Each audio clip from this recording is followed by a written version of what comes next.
राधे राधे मित्रों। तो मित्रों, आप लोग राधा किशन के अपकमिंग एपिसोड में देखेंगे कि मित्रों, वीडियो शुरू करने से पहले अगर आप हमारे चैनल पर नए हैं तो चैनल को कर लीजिएगा सब्सक्राइब और बेल आइकन को ऑल पे करके प्रेस कर दीजिएगा, जिससे कि हमारी नई वीडियो का नोटिफिकेशन आपको मिल जाए। तो मित्रों, आप लोग देखेंगे कि गुरु शुक्राचार्य बताते हैं, मोहासुर तुम्हारी शक्ति है, तुम किसी भी व्यक्ति के मोह को अनुचित लाभ उठा सकते हो। इस संसार में प्रेम और मोह का गहन संबंध है। प्रेम के मोह में व्यक्ति क्या कुछ नहीं कर बैठता।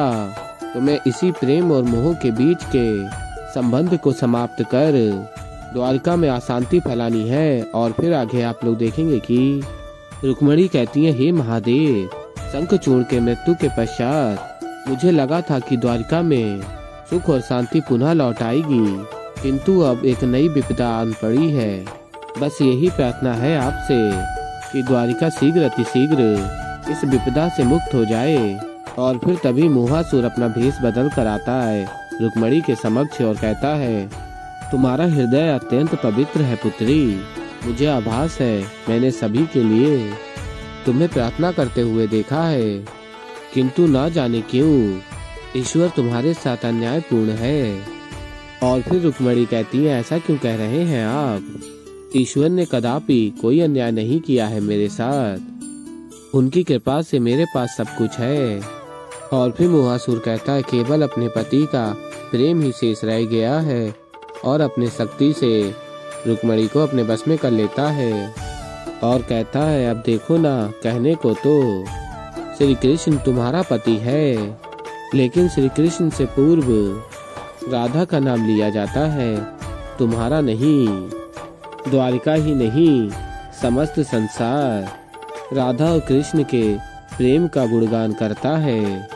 और तभी रुक्मिणी स्मरण कर रही होती हैं और चिंतित हो जाती हैं।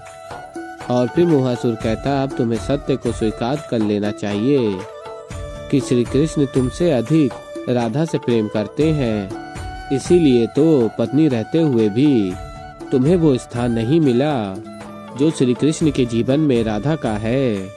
क्रोध से ग्रसित राधा और मोह से ग्रसित रुक्मिणी को एक दूसरे के विरुद्ध देखकर आनंद आएगा। और फिर आगे आप लोग देखेंगे, श्री कृष्ण ढूंढ रहे होते हैं राधा को और कहते हैं, राधा। और तभी रुक्मिणी रो रही होती है और कहती है, श्री कृष्ण। और फिर श्री कृष्ण रुक्मिणी को देखते हैं और समक्ष जाते हैं और कहते हैं, क्या हुआ रुक्मिणी, तुम्हारे नेत्रों में आंसू क्यों हैं? और फिर रुक्मिणी कहती है, पीड़ा भी आप ही देते हैं और प्रश्न भी आप ही पूछ रहे हैं कि मेरे नेत्रों में आंसू क्यों हैं। यदि आप सत्य में जानना चाहते हैं तो मुझे बताइए श्री कृष्ण कि आप किससे अधिक प्रेम करते हैं, मुझसे या राधा से? और तभी श्री कृष्ण कहते हैं, ये अकस्मात्र क्या प्रश्न पूछ रही हो रुक्मिणी? और फिर रुक्मिणी कहती है, मुझे बस इस प्रश्न का उत्तर दीजिए श्री कृष्ण। बताइए मुझे कि आप किससे अधिक प्रेम करते हैं, मुझसे या राधा से? मुझे केवल यही जानना है। और फिर श्री कृष्ण कहते हैं, अब मैं जो भी कहूँ तुम सत्य समझ नहीं पाओगी रुक्मिणी, क्योंकि इस क्षण तुम मोहासुर के बस में हो। इसलिए मेरा कुछ भी कहना, तुम्हारे प्रश्न का उत्तर देना उचित नहीं होगा। और फिर रुक्मिणी कहती हैं, आपके इस मौन ने मुझे मेरे प्रश्न का उत्तर दे दिया है श्री कृष्ण कि आप राधा से अधिक प्रेम करते हैं। और फिर रुक्मिणी आगे कहती हैं, क्या मेरे साथ सदैव ऐसा ही होगा? मैं आपकी पत्नी हूँ श्री कृष्ण, क्या कदापि आप मुझे राधा के समान प्रेम नहीं करेंगे? क्या ये संसार रुक्मिणी को भुलाकर क्या केवल राधा कृष्ण का नाम ही स्मरण रखेगा? और तभी राधा आ जाती है और कहती हैं, तो इसमें अनुचित क्या है? और फिर श्री कृष्ण कहते हैं, राधा, मुझे लगता है कि मुझे एकांत में रुक्मिणी से बात करनी चाहिए, तुम रुक जाओ। और तभी राधा कहती है, नहीं कृष्ण, तुम्हें ज्ञात भी नहीं है कि तुम्हारे पीठ पीछे महल में क्या क्या हो रहा है। मैं ये दूसरी बार सुन रही हूँ कि तुमने पुनः किसी से उसका अधिकार छीना है, और इस बार मैं मौन नहीं रहूंगी। और इसमें अनुचित क्या है? यदि कृष्ण के साथ मेरा नाम जुड़ा है, कोई प्रेम से हमारे नाम को, हमारे संबंध को स्मरण करना चाहता है, तो इसमें बुराई क्या है? और फिर रुक्मिणी कहती है, मैं इनकी पत्नी हूँ राधा और तुम प्रेमिका हो। क्या कभी सुना है तुमने कि कि इस संसार में पत्नी के नाम से अधिक महत्व किसी की प्रेमिका को दिया गया हो। यदि तुम मेरे स्थान पर होती राधा तो तुम्हें कैसा लगता? और फिर राधा कहती है कैसा लगता अर्थात? और फिर रुक्मिणी कहती है अर्थात एक पत्नी का अपमान है और मैं ये अपमान नहीं सह सकती। और फिर राधा कहती है किस अपमान की बात कर रही हो तुम? रुक्मिणी, कृष्ण ने मुझे और तुम्हें समान प्रेम दिया है, पहली रानी का दर्जा दिया है सदैव। और तभी रुक्मिणी कहती है बस राधा, इससे अतिरिक्त मैं और कुछ नहीं सुनना चाहती। और फिर राधा और रुक्मिणी अपने अपने कक्ष में चले जाते हैं। और फिर मित्रों आप लोग आगे देखेंगे कि श्री कृष्ण कहते हैं कदाचित मैं आप दोनों को समझा पाता कि मैं आप दोनों से कितना प्रेम करता हूँ।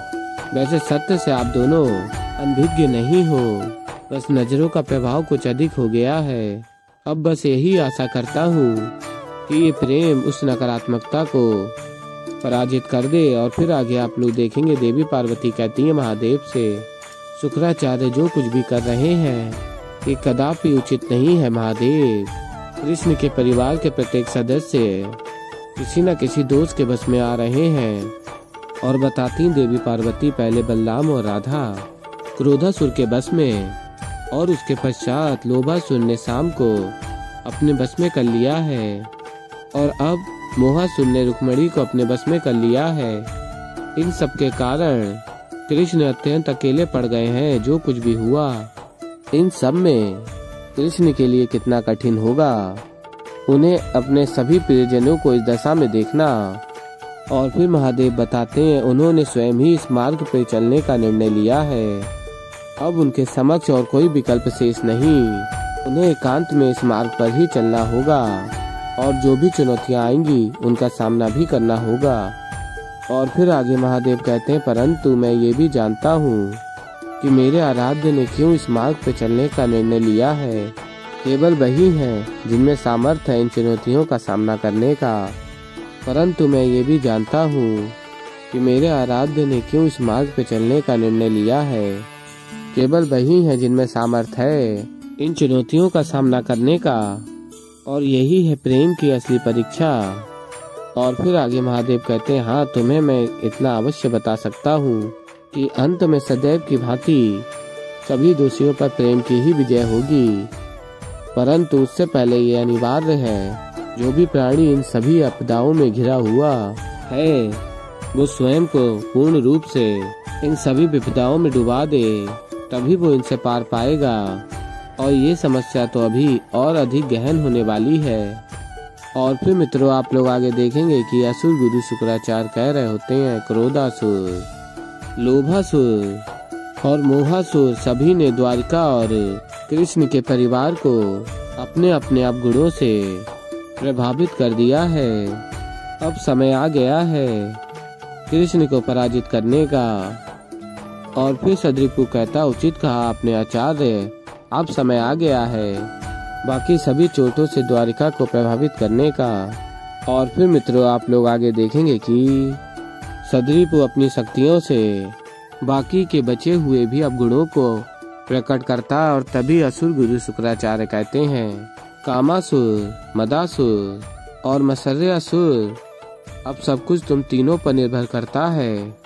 द्वारिका में जो भी सुख शांति शेष है सब भंग कर दो, नष्ट कर दो द्वारिका को, तभी उस कृष्ण का अंत होगा। और सभी असुर अत्यंत प्रसन्न हो रहे होते हैं। और फिर मित्रों आप लोग आगे देखेंगे कि द्वारकावासी आपस में ही युद्ध कर रहे होते हैं। और तभी मोहासुर कहता है प्रतीत होता है कि हम तीनों ने अपना कार्य अत्यंत कुशलता से किया है। देखो तो चारों ओर कैसे सब अप्रसन्न हैं, क्रोधित हैं और दुखी हैं।